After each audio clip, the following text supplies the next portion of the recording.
Dyn ni'n gweithio yn Ysgol Berwyn yn Bala, a mae lot ohonyn nhw, mae Saesneg yn ail iaith iddyn nhw. Maen nhw'n reit hyderus yn y Gymraeg, ond weithio gyda'r Saesneg, falle dyw'r geirfa ddim yna, a falle bod nhw ddim wedi cael yr un cyfle i siarad Saesneg.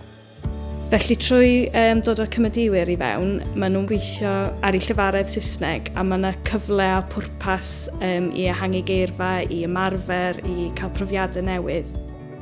Lot o blant, well gan nhw ddysgu ac wneud rhywbeth, wneud rhywbeth ymarferol, siarad, actio a perfformio.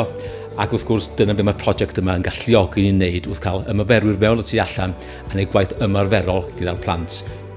Mynd y pethau cyntaf maen nhw'n dysgu wneud ydy chwarae, ac wrth y chwarae a wneud pethau creadigol ac pethau ymarferol, maen nhw'n dysgu. So mae hwn yn ffordd wych o sicrhau bod y plant yn datblygu i'w sgiliau.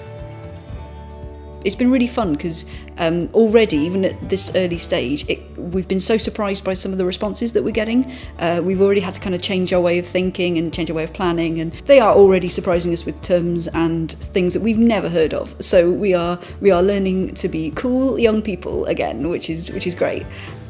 We are taking our comedy skills and hopefully imparting enough onto them so that we can do a comedy sketch or review, whatever form it eventually takes, through very much the children leading it. And we want to produce something that they can see and have been proud of having taken part of. They know things I haven't got any idea about. So this is fascinating to learn about a whole new segment of society and culture.